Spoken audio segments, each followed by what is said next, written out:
Mlin na Dravi, gdje je naš OPG otkupio i zemljište. Općina Ferdinandovac se svojim aktivnostima izmijenila prostorni plan na kojem piše točno da će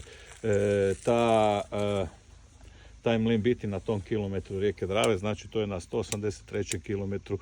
u mjestu i selu Brodić.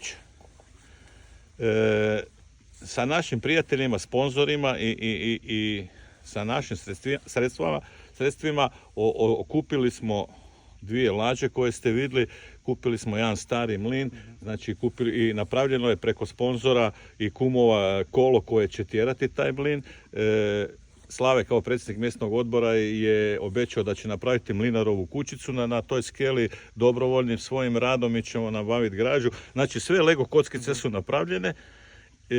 pristupni putevi su napravljeni, sanitarni uvjeti koje imamo na rijeci Dravi su napravljeni, znači sve Lego kockice su napravljene, sad ih samo treba spojiti u jednu cjelinu.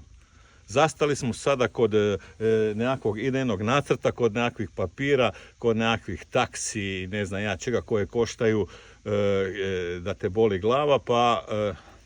apsurdno je u našoj državi da kad kupiš novi auto da ti registracija košta više nego auto, ali to je tako kod nas i apeliram na sve turističke zajednice, na županijsku turističku zajednicu, na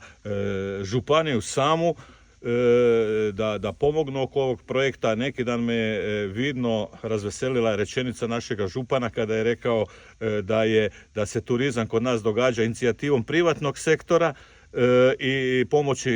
javnih sredstava i javnog utjecaja, pa apeliram na sve njih